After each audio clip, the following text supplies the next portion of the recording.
अस्सलाम वालेकुम स्टूडेंट्स, कैसे हैं सब। उम्मीद है पेपर्स की तैयारी कर रहे होंगे आप। लेसन नंबर 32 है आज का आप लोगों का, और लेसन नंबर 32 जो है वो कुछ इम्पोर्टेंट भी है और अच्छा भी है। तकरीबन कुछ चीज़ें आप लोगों को पता होंगी, कुछ क्या शायद सारी पता हो। विजुअल एड्स है, creating 12 types of visual aids. आपने विजुअल एड्स को क्रिएट कैसे करना है और उनके नाम वगैरह ये सारा कुछ आपको इस चैप्टर में पढ़ाया जाएगा, इस लेसन में बताया जाएगा। 12 टाइप्स ऑफ विजुअल एड्स जो हैं वो हैं tables, bar graphs, pictographs, line graphs, pie chart, photographs, drawings, diagrams, flow chart, organisational chart, schedule chart and budget statement. Question आप लोगों का देख लें, मैंने लिख दिया था इसी के ऊपर जो आउटलाइन थी। क्वेश्चन क्या है लिखा है मैंने, right 5 to 3 types of visual aids. तो आप लोग अगर 8 भी याद कर लेते हैं नाम तो इजीली आपका तीनों क्वेश्चन कवर हो जाएंगे, 2 वाला भी, 3 वाला भी और 5 वाला भी। ये था आपका एक क्वेश्चन। नेक्स्ट आपका टॉपिक जो स्टार्ट हो रहा है चैप्टर वो है टेबल्स। टेबल्स आपको याद होगा जब हम लोगों ने प्रपोजल वाले लेक्चर्स किए थे वहाँ पे 7 क्वेश्चंस थे रीडर्स के। उनको जब टेबल में बताया था तो हम लोग आसानी से याद कर सकते थे, लेकिन जब हम लोगों ने उनको रिटन फॉर्म में देखा तो वो 2-3 पेज कवर हो रहे थे, वही 7 क्वेश्चंस। तो हमारा मकसद क्या था टेबल बनाने का कि हमारी चीज़ें जो हैं वो आसानी से कवर हो जाती हैं और इतना वो स्पेस भी नहीं लेता, जिसकी वजह से हम लोग चीज़ पढ़ने के लायक भी हो जाते हैं या काबिल हो जाते हैं, या हम लोग पढ़ने की कोशिश करते हैं कि चलो खैर है थोड़ा सा है पढ़ लेंगे। अब आते हैं आपके अपने जो रिटन फॉर्म में दिया हुआ है उसको देख लें। The table is one of the most versatile and widely used visual aids. आपका जो वर्सटाइल भी है टेबल्स और वाइडली यूज़ होते हैं विजुअल एड्स में। अगर कहा जाए कि कौन सा ऐसा विजुअल एड है जो ज़्यादा यूज़ होता है तो वो है आपका टेबल्स। ये क्विज़ है आपका और मुझे भी आया था ये वाला क्विज़, मुझे याद है। वो कह रहे हैं tables are used so often because they can help writers achieve several common objectives। ठीक है, आपका क्वेश्चन आ सकता है write some lines on topic tables या define table and write one use of table। ठीक है, तो यूज़ क्या है कि राइटर्स जो हैं उससे टेबल्स को यूज़ करते हुए बहुत से अपने कॉमन जो हैं ऑब्जेक्टिव्स उनको हासिल कर लेते हैं या कर सकते हैं। फॉर एग्जाम्पल उन्होंने दिया हुआ है, they are an excellent tool for groups of detail facts in a concise and readable form. मैंने पहले बताया है कि हमारे जो टेबल्स हम लोगों ने टेबल फॉर्म में जो इन्फॉर्मेशन दी होती है वो कंसाइज होती है और रीडेबल फॉर्म में होती है कि हम लोग अच्छे तरीके से उसको पढ़ लें, और शॉर्ट होती है, इतने लॉन्ग नहीं होती है। How to construct a table. हमने टेबल तो पढ़ लिया कि टेबल ऐसा होता है, टेबल में ये होता है, टेबल में हम अब आपको बताया जाएगा कि आपने टेबल कंस्ट्रक्ट कैसे करने हैं। तो टेबल कंस्ट्रक्ट करने के लिए क्या करना है, टू क्रिएट अ टेबल। अगर हम लोगों ने एक टेबल को क्रिएट करना है तो हमें क्या करना है, सिस्टमेटिकली अरेंज करना है इंफॉर्मेशन को रोज एंड कॉलम की फॉर्म में। ठीक है, ये आप लोगों को कुछ ना कुछ पता होगा इसके बारे में, रोज और कॉलम के बारे में। मतलब नीचे जो है आप लोगों की इंफॉर्मेशन हम लोग लिखते हैं, सामने लिखते हैं, तो वो रोज एंड कॉलम की फॉर्म में एक टेबल बनाया जाता है जिसमें हम लोग इन्फॉर्मेशन अपनी लिखते हैं और लोगों तक आसानी से पहुंचाते हैं। You should adjust a basic structure as needed to create an attractive visual aid that your readers will find easy to use। हमने टेबल तो बना लिया, अब टेबल में लिखना, इंफॉर्मेशन को लिखना बहुत ज़्यादा ज़रूरी है, और वो भी किस फॉर्म में लिखना है, इजी वे में लिखना है ताकि हमारे रीडर्स को अगर वो पढ़ें तो समझ आ जाए। फॉर एग्जाम्पल कह रहे हैं, if your table is crowded you can separate columns. ठीक है, और ग्रुप्स ऑफ कॉलम। अगर तो हमारा टेबल जो है वो बहुत ज़्यादा क्राउडेड है, मेसी है, बहुत ज़्यादा इन्फॉर्मेशन हम लोगों ने लिख दी, तो हम लोगों ने क्या करना है कि कॉलम्स को या ग्रुप ऑफ कॉलम्स को सेपरेट करना है विद वर्टिकल लाइंस। किस लिहाज से, वर्टिकल लाइंस से कॉलम्स को हम लोगों ने सेपरेट करना है, and to help them readable across rows. और अगर हम लोग उनको रोज के लिहाज से रीडेबल बनाना चाहते हैं तो क्या करना है, यू कैन प्लेस हॉरिजेंटल और leave a blank after every 5 lines. ये आपका क्विज है कि हम लोगों ने क्या करना है, अगर रोज के लिहाज से अपनी टेबल को रीडेबल बनाना चाहते हैं तो 5 अगर टेबल जो है हमारा 15 to 16 रोज और कॉलम्स में आ रहा है तो हमने क्या करना है 5 इंफॉर्मेशन लिख दी है, प्लेस कर दी है, उसके बाद एक जो है हॉरिजेंटल लाइन छोड़नी है, रो ब्लैंक, और उसके बाद फिर 5 जो रोज और कॉलम है उनमें अपनी इंफॉर्मेशन डेटा पुट कर देना है, फिर एक रो जो है ब्लैंक छोड़ देनी है, और इसी तरह हम लोगों ने अपना काम करते रहना है। Note that a fancier variation of the basic design may be used where attractiveness is specially important। हम लोग जो है अपने टेबल्स को थोड़ा सा अट्रैक्टिव बनाने के लिए थोड़ा सा उनकी बाउंड्रीज को हाईलाइट कर देते हैं, कुछ उनकी फ्रेम्स को ब्रॉड कर देते हैं, तो ये सारी चीज़ें किस लिए होती हैं, अपने टेबल को अट्रैक्ट करने के लिए। अच्छा जी, as in advertising brochures and annual reports to stockholders. हम लोगों ने जब किसी बुक्स की एडवर्टाइजिंग करनी होती है या स्टॉक होल्डर्स को कोई रिपोर्ट देनी होती है, वहाँ पर जो टेबल्स वगैरह लिखे होते हैं वो बड़े अट्रैक्टिव होते हैं। आप लोग याद करें, अब आप लोगों के अपने जो बुक फेयर्स होते थे स्कूल एंड कॉलेजेस में, उसमें भी जब आपके बुक्स के नेम वगैरह लिखे होते हैं या आपके टाइमिंग लिखी होती थी तो बड़ा वो अट्रैक्टिव होता था। तो वो इसीलिए होता था कि लोग जिसे नहीं भी देखना वो भी देखें। अट्रैक्टिवनेस का मकसद क्या है कि जिसने आपकी चीज़ को नहीं भी पढ़ना उसका भी दिल करे नहीं यार एक दफ़ा देख के चलते हैं है क्या, तो वही चीज़ है। Next, when deciding how to display your information within the framework of your table, you have several basic decisions to make। जब आपने डिसाइड कर लिया कि आपका इंफॉर्मेशन कौन सी रो कौन सी कॉलम में किस इंफॉर्मेशन के साथ आपने टेबल को फिलअप करना है, उसके बाद आपने जो बेसिक डिसीजंस लेने हैं वो कौन कौन से हैं। How to order the row and column, आपने अपने रो और कॉलम को कैसे ऑर्डर देना है। उनके बाद लेबल्स जो यूज़ करने हैं आपने रोज़ के लिए वो कौन से होंगे और कॉलम के लिए कौन से होंगे। अलाइन एंट्रीज इन कॉलम्स, आपने कौन सी एंट्रीज जो है वो कॉलम में देनी है, कौन सी एंट्रीज रोज़ में देनी है, और आपका स्पेशल नोट जो है वो कौन सी जगह पे आपने प्लेस करना है। ये सारी चीज़ें आपने अपने माइंड में रखनी होती हैं, डिसीजन लेना होता है, तब आपका एक टेबल जो है वो बनता है। नेक्स्ट है आपका bar graph, second visual add है, इसकी डेफिनेशन देख लें। लाइक अ टेबल, आपके जैसे टेबल होता है वैसे ही है, लेकिन फ़र्क ये है कि आप bar graph can represent numerical quantities which is done using rectangles curled bars. ठीक है, आपका जो बार ग्राफ होता है वो एक जो है ना बार्स रेक्टेंगुलर बार से शो किया जाता है, और उनमें हम लोगों ने क्या करना होता है, न्यूमेरिकल क्वांटिटीज़ को रिप्रेजेंट करना होता है। The greater the quantity the longer the bar will be, जितनी आपकी क्वांटिटी ज़्यादा होगी उतना लंबा आपका बार होगा। और ये था आपका बार ग्राफ। अब वो कह रहे हैं some uses of bar graphs are as follows. आपके बार ग्राफ्स की यूजेस, टेबल की जो यूज़ थी वो एक ये थी, एक हम लोग उसको अट्रैक्टिवनेस बनाते हैं, ठीक है, और उसके बाद जो है अब आपके बारी है बार ग्राफ की यूजेस की। To compare quantities at a glance, आपने एक ही जो है पेज पे अपनी क्वांटिटीज़ को कंपेयर करना है, तो हमने कौन सी चीज़ यूज़ करनी है, कौन सा विजुअल एड यूज़ करना है, बार ग्राफ। ये क्वेश्चन आपको क्विज में पूछ सकते हैं।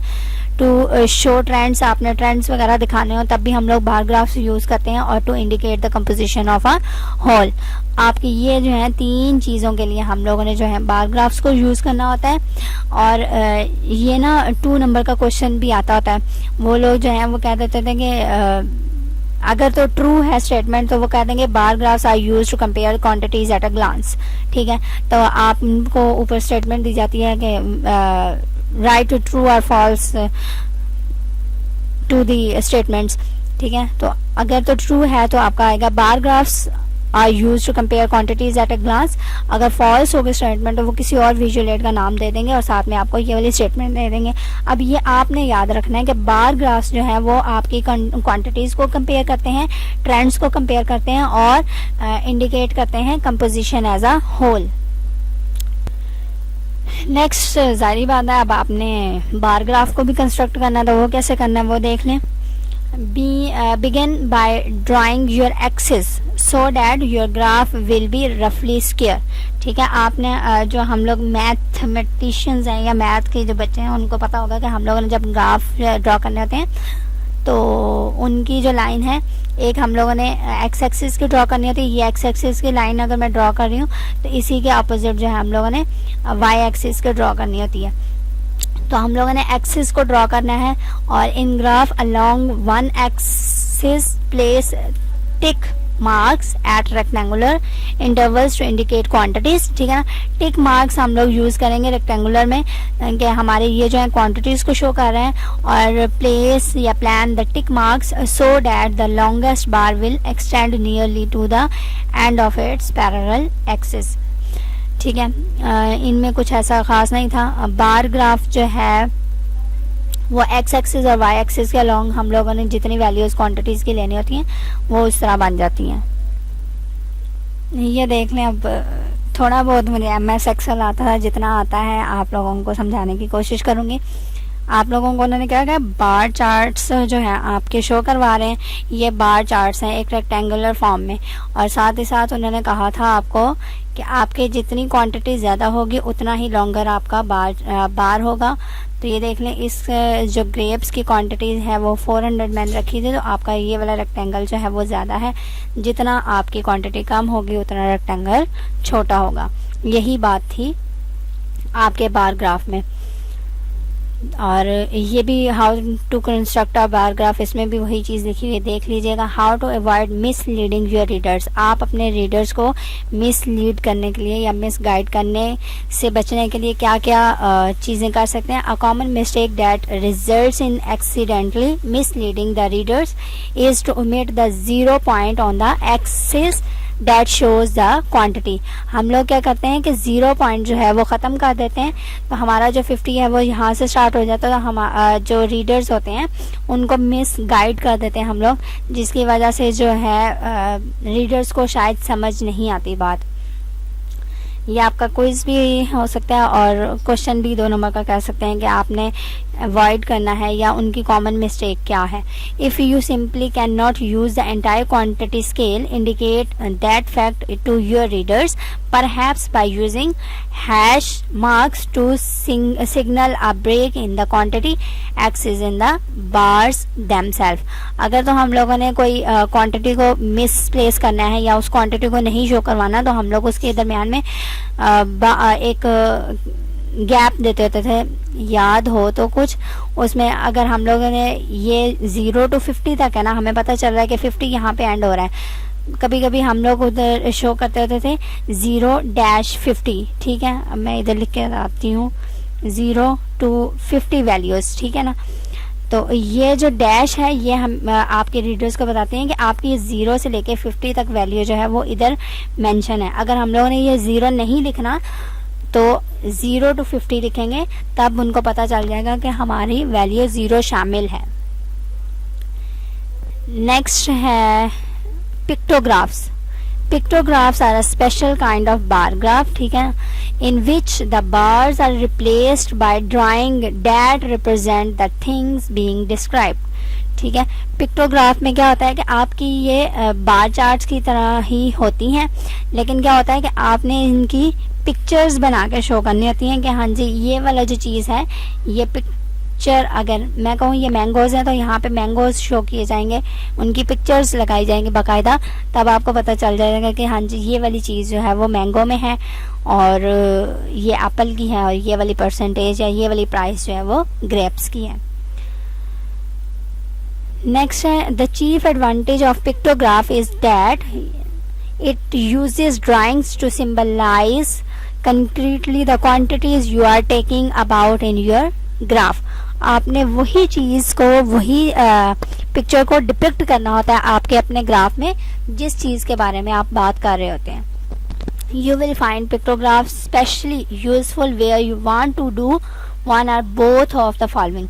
आपने पिक्टोग्राफ कहाँ कहाँ यूज़ करने थी, आप कभी एक भी चीज़ यूज़ कर सकते हो और कभी दोनों में यूज़ कर सकते हो. पिक्टोग्राफ क्या है, emphasize the practical consequences of the data representation. जब आपने कोई रिप्रेजेंटेशन देना हो तो उसमें प्रैक्टिकली जो चीज़ें आपने ली होती हैं उनको पिक्टोग्राफ की मदद से शो करते हैं अपने ग्राफ्स में, कि आपने जो जो चीज़ें ली हैं उनकी पिक्चर्स आपके पास बाकायदा मौजूद होती है. और यूजुअली क्या है, make your data visually interesting and memorable.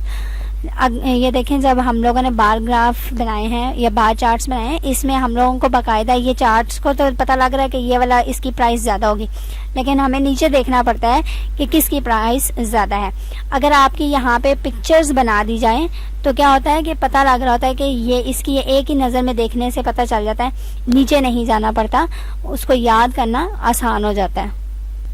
अच्छा, मुझे नहीं पता पिक्टोग्राफ की जो शेप है वो कहाँ से यूज़ होती है, लेकिन आपको बता दिया कि रेक्टेंगल्स के ऊपर ही या रेक्टेंगल्स जैसा बने उसी तरह की आपने पिक्चर शो कर देनी होती है. जिसकी बात हो रही होती है वो आपका पिक्टोग्राफ होता है. How to create pictograph. आपने पिक्टोग्राफ को कैसे क्रिएट करना है. The procedure for creating a pictograph is nearly identical to that for creating a bar graph. जैसे ही आपने बार ग्राफ क्रिएट किया था वैसे आपने पिक्टोग्राफ क्रिएट करना है. डिफरेंस क्या है, is that you draw pictures instead of rectangles. आपने पिक्चर्स ड्रॉ करनी होती हैं जिस चीज़ के बारे में बात हो रही होती है, रेक्टेंगल्स नहीं ड्रॉ करते. यही डिफरेंस है इन दोनों के दरमियान में. क्वेश्चन आ सकता है, right difference between pictograph and bar graph. तो डिफरेंस क्या है कि आपने बार ग्राफ में रेक्टेंगल्स के थ्रू अपना जो ग्राफ बनाने होते हैं और पिक्टोग्राफ में आपने पिक्चर्स के थ्रू अपने ग्राफ को बनाना होता है. How to avoid misleading your readers. Like bar graphs, pictographs can mislead the reader if they are not drawn properly. अगर तो आपने प्रॉपरली अपना ग्राफ नहीं बनाया तो ये आपके रीडर्स को मिसलीड करेगा, मिसगाइड करेगा. When using pictograph you can avoid misleading your readers if you keep all your pictures the same size and use more of them to represent greater quantities. आपने mislead होने से कैसे avoid करना है, एक तो आपने अपनी पिक्चर्स की सेम साइज़ लेनी है. ये नहीं है कि एक जो बहुत बड़ी साइज़ रख लें, एक बहुत ज़्यादा छोटी रख लें. और दूसरा क्या है कि आपने ग्रेटर क्वांटिटीज़ में जो है ज़्यादा चीज़ें, इसको इस तरह समझ लें कि आपकी जिस तरह कह रहे थे ये बार ग्राफ में जितनी प्राइस ज़्यादा थी जिसकी, उतना ग्राफ आपका ये रेक्टेंगल बड़ा हुआ था. तो पिक्टोग्राफ में ज़ाहिर बात है, अगर मैं यहाँ पे 400 प्राइस लिखी हुई है तो यहाँ पे ग्रेप्स जो फेस थे या ग्रेप्स की पिक्चर्स वो 400 शो होनी थी. जितनी ज़्यादा अमाउंट है उतनी ही आपने पिक्चर्स बनानी है. नेक्स्ट है आपका line graphs. A line graph shows how one quantity changes as a function changes in another quantity. हाँ जी, देख लेंगे लाइन ग्राफ क्या है. वो शो करता है कि आपकी वन क्वांटिटी कैसे चेंज हो रही है as a function changes in another quantity. आपके जो फ्रूट्स नेम थे वो उन्होंने एक्स एक्सिस पे शो किए हैं और उनके प्राइसेस जो हैं वाई एक्सिस पे हैं. एप्पल की प्राइस जो है वो 50 है, उसी के आगे आपके मैंगो की प्राइस 150 है और ग्रेप्स की प्राइस जो है 140 है. वही आपको अगर याद हो बार ग्राफ, उसका सबसे अपर जो रेक्टेंगल था या सबसे बड़ा जो रेक्टेंगल था वो ग्रेप्स का था. तो आपकी लाइन ग्राफ में भी सबसे जो टॉप पॉइंट है वो ग्रेप्स का है. अगर इस लाइन को ज्वाइन करेंगे तो हमारी इस तरह की कुछ लाइन बनती है. ठीक है, ये था आपका लाइन ग्राफ. आपके एक फंक्शन के चेंज क्वांटिटी अगर एक चेंज कर रहे हैं तो उसी के लिहाज से हमारी दूसरी क्वांटिटी भी उसका फंक्शन चेंज हो जाएगा. You can use line graphs in many ways. आप बहुत सी जो तरीक़ों में अपनी लाइन ग्राफ को यूज़ कर सकते हैं. To show trends and cycles. सबसे जो अच्छी चीज़ थी वो थी आपकी ट्रेंड्स और साइकिल को शो करने के लिए हम लोग लाइन ग्राफ यूज़ करते हैं. When you want to show a pattern of change over time, line graphs can be very helpful specially when compared with a table. अगर हम लोग कहेंगे हम लोगों ने एक ग्राफ शो करना है जो टाइम के चेंज होने से पैटर्न को शो करवाएं, तो वो ज़्यादा अच्छा है कि हम लोग टेबल्स की बजाय लाइन ग्राफ को ड्रॉ करें. नेक्स्ट है आपका जो यूज़ है, या हम लोग लाइन ग्राफ किसके लिए बनाते हैं, तो टू कंपेयर ट्रेंड्स को कंपेयर करने के लिए भी हमारी लाइन ग्राफ बनती है. Line graph are also useful for showing readers how two or more trends compare with one another. और तीसरी बात जो है, हम लोग to show how two or more variable interact. दो या दो से ज़्यादा जो वेरिएबल्स हैं वो कैसे इंटरेक्ट करते हैं, कैसे एक दूसरे से इंटरेक्शन में आते हैं, इसके लिए भी हम लोगों ने क्या करना होता है, लाइन ग्राफ को बनाना होता है. नेक्स्ट है लाइन ग्राफ कैसे क्रिएट करनी है. In line graph you generally show how variation in one thing जो है उसको हम लोग क्या कहेंगे, dependent variable is affected by the variation by the change in another thing. और अनदर थिंग जो है वो इंडिपेंडेंट है. एक डिपेंडेंट वेरिएबल होती है और एक इंडिपेंडेंट वेरिएबल होती है. इंडिपेंडेंट जो खुद अपनी अगर चेंज करेंगे उसकी वैल्यू तो चेंज होगी, और डिपेंडेंट जो उसके ऊपर आपके चीज़ डिपेंड करें. तो line graph almost always show the dependent variable on the vertical x. जो डिपेंडेंट वेरिएबल्स होते हैं उनको वर्टिकल एक्स पे शो करते हैं और इंडिपेंडेंट वेरिएबल को हॉरिजॉन्टल एक्सिस पे शो करते हैं. ये आपका क्विज है. Time is usually treated as independent variable. Time जो होता है वो आपका इंडिपेंडेंट वेरिएबल होता है, क्योंकि हम लोग जो है टाइम पर ही डिपेंड करते हैं कि हम लोगों ने कितना सफ़र एक जगह से दूसरी जगह किया है, तो हम लोग उसको क्या करेंगे, टाइम को देखेंगे. ये नहीं है कि हम लोग सफ़र को या उसके बीच में जितना गैप है उसको देखेंगे. तो इंडिपेंडेंट वेरिएबल जो है वो टाइम होता है.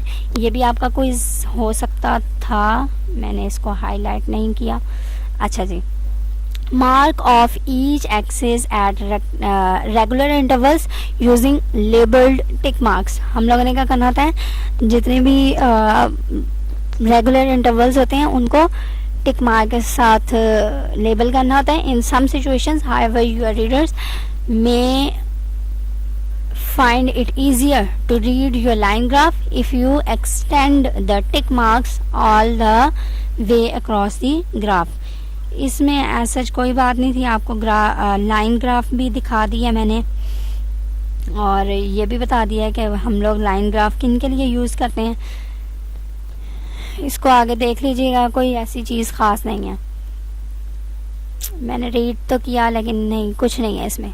पाई चार्ट की definition. Pie charts are unsurpassed in their ability to depict the composition of a whole. आपके पाई चार्ट्स जो हैं वो एक सर्कल को स्लाइसेस में करता है, और उन स्लाइसेस का मतलब क्या होता है कि आपके इतने पोर्शन का जो हिस्सा है वो एक चीज़ का है, दूसरा स्लाइस जो है वो इस चीज़ के लिए है. पाए आपको अगर ग्राफ या चार्ट याद हो तो अच्छा है. एग्जाम्पल देने हैं. To show how much each of several food sources contributes to the total amount of dietary fat consumed by average American. ठीक है, अब पाए ग्राफ एक दफ़ा देख लेते हैं. हाँ जी, ये देखें, वही चीज़ है कि आपका जो स्मॉलर पोर्शन था वो किसका है, एप्पल्स का है. ठीक है, और साइड पे उन्होंने आपको कलर्स भी बता दिए हैं कि ब्लू जो है वो एप्पल का है, रेड मैंगो का है, और ग्रीन जो है वो आपका ग्रेप्स का है. अब स्मॉल पार्ट जो है वो आपका एप्पल है, थोड़ा सा बड़ा मैंगो, और सबसे ज़्यादा 400 जो प्राइस है वो आपकी ग्रेप्स की है. मतलब आपके एक सर्कल को उन्होंने स्लाइस में कट कर दिया है. स्लाइस कितने, जितने आपके आइटम है, आइटम 3 है तो उनको 3 स्लाइसेस में कट कर दिया है.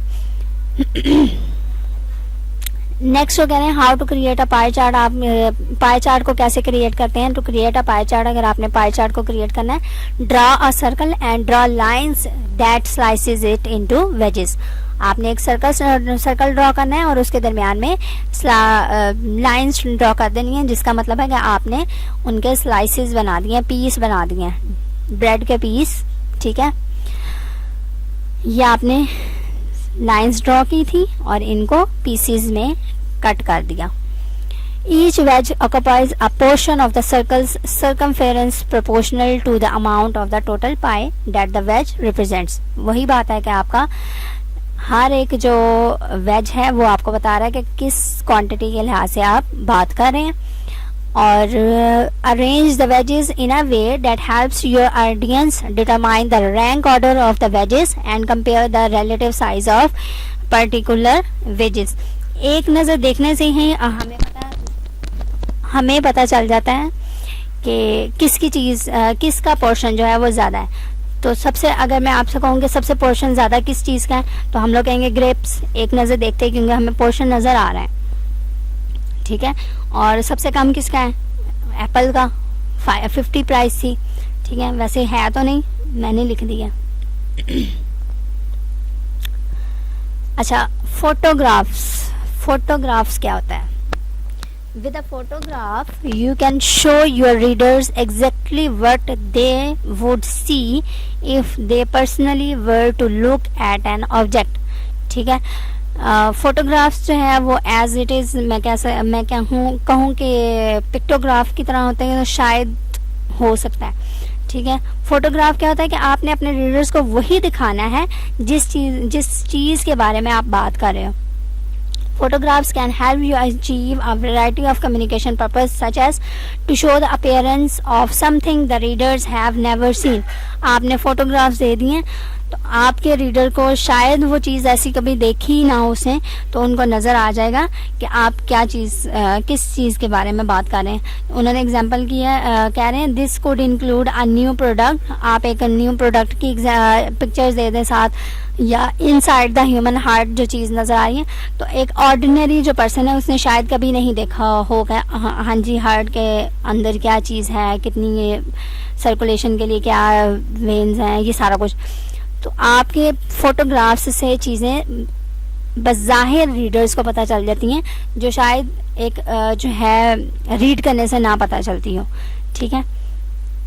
To show the condition of something, for example result of a skin treatment etcetera.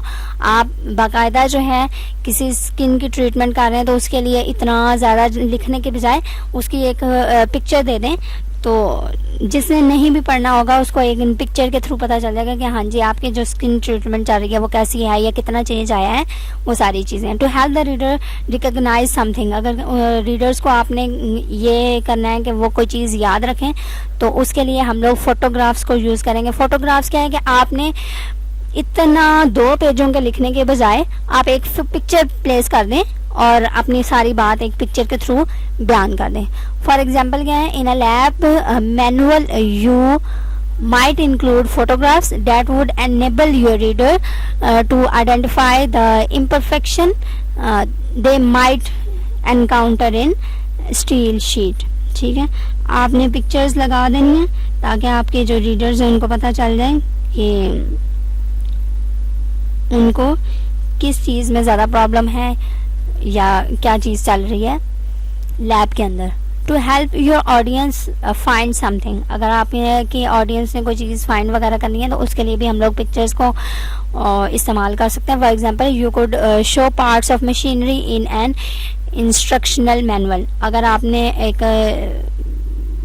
Car वगैरह बनाई है या कुछ और है तो उसके मशीनरी पार्ट्स को इंस्ट्रक्शन मैनुअल में जब हम लोग दे देते हैं तो लोग जो है अच्छे तरीके से उसको स्पेसिफाई करने के लिए मोड पर हो जाते हैं.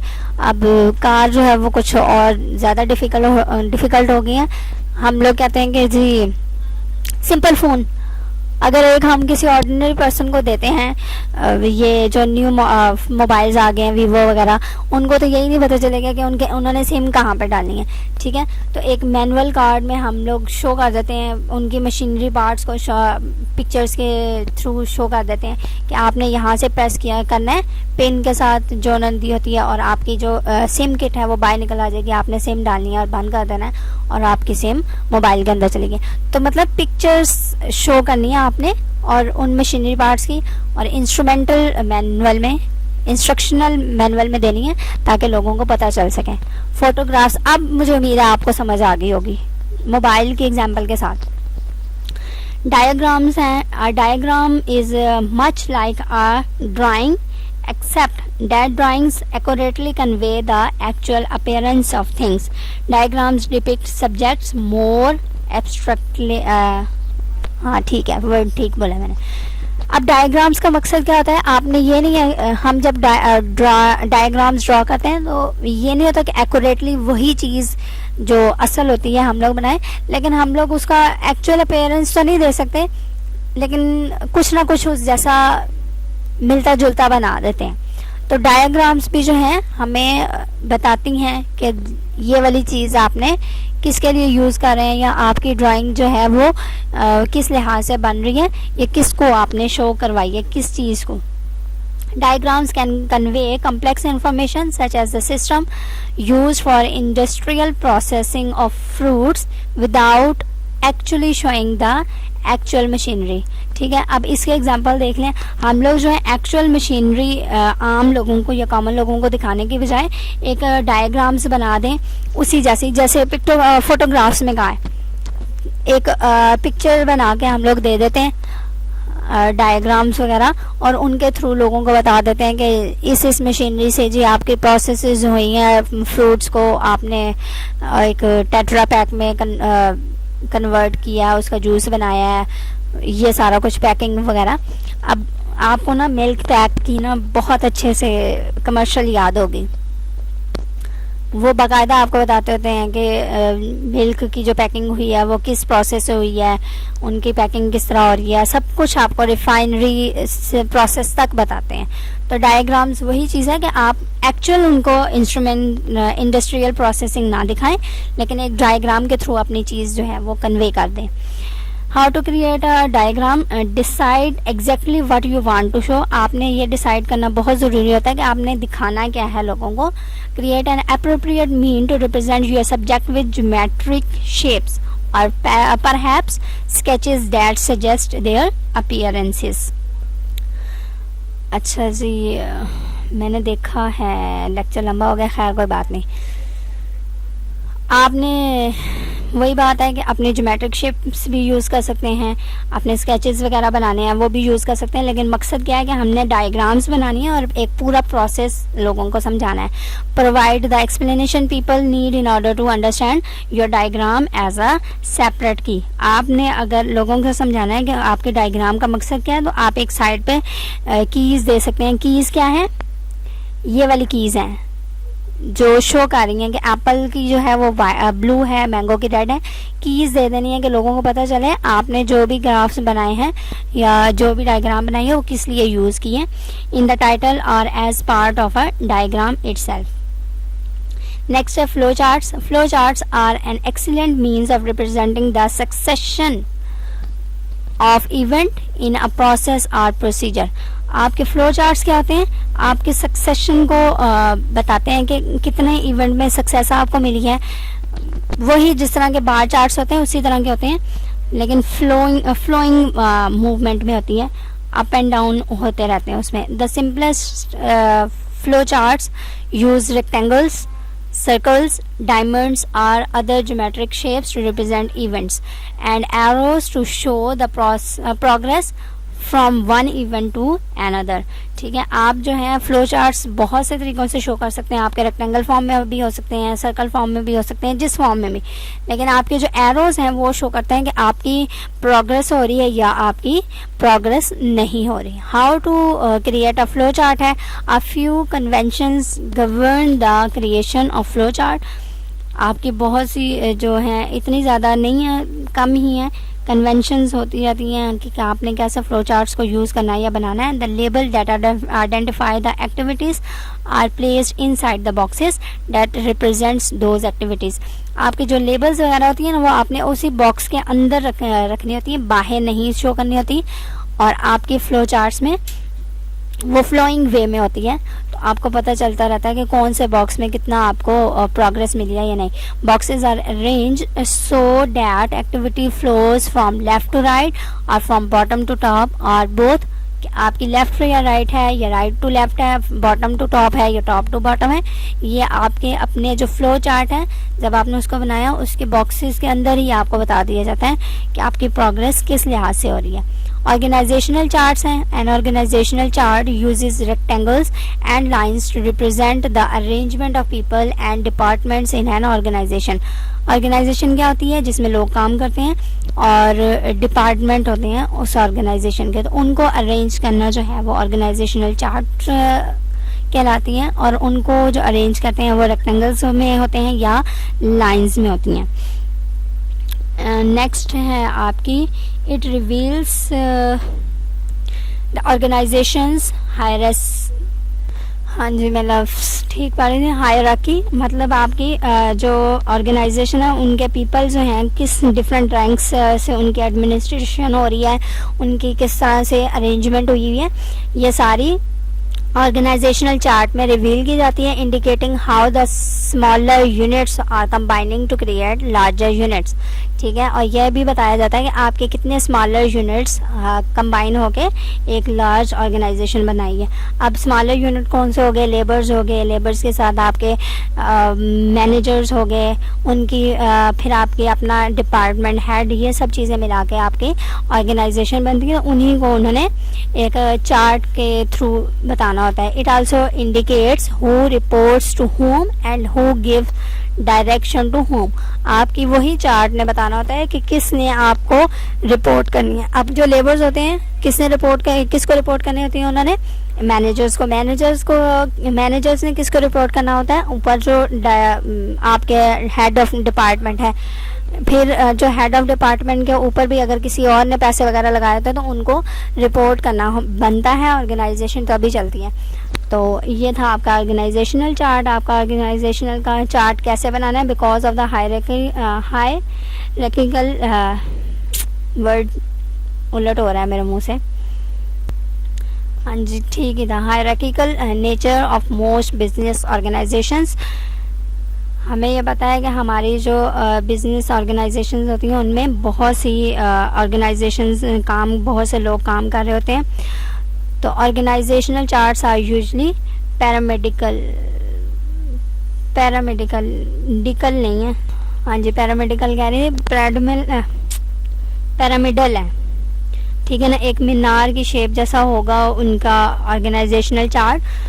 You do not need to show every part of the organization. अब ये नहीं है कि हम लोगों ने सिंपल स्मॉल से भी स्मॉल जो है उनके पार्ट्स को शो करना होता है, हर पार्ट को शो नहीं करना होता है। एक लेबर का पार्ट शो कर दिया बस पैरामेडिकल शेप में, मीनार की शेप में, फिर आगे जो है मैनेजरल की पोस्ट शो करनी है, उसके आगे ऑर्गेनाइजेशन हेड ऑफ डिपार्टमेंट और ये सारी चीज़ें चलती आएंगी।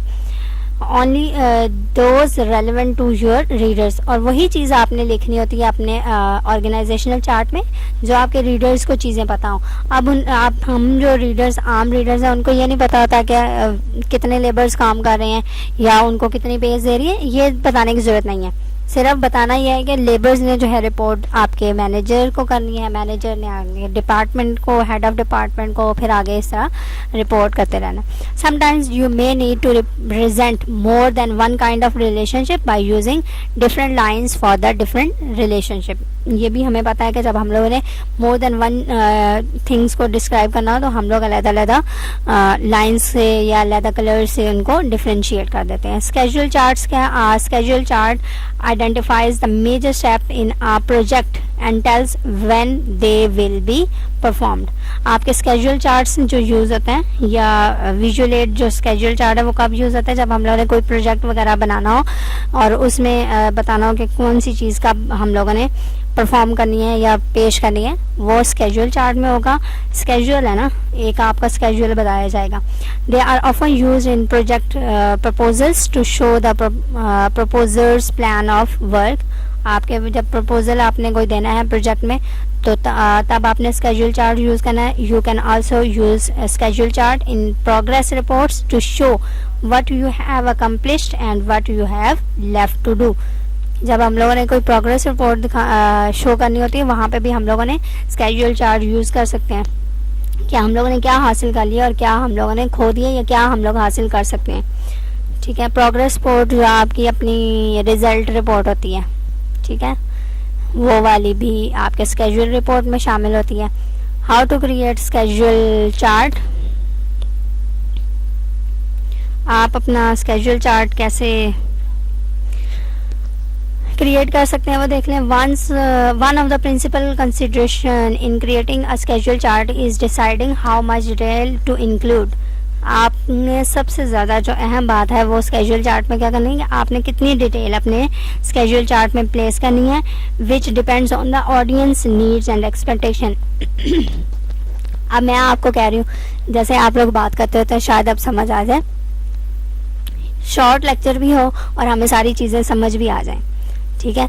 तो यही आपका स्केड्यूल चार्ट के हिसाब से है कि आपने अपना स्केड्यूल छोटा भी शॉर्ट भी करना है, लेकिन इतनी डिटेल भी देनी है कि लोगों को आपकी बात समझ आ जाए और उनकी नीड्स और एक्सपेक्टेशन को आप फुलफिल कर दें। Tasks are always listed along the vertical axis, जैसे आपके वहाँ पे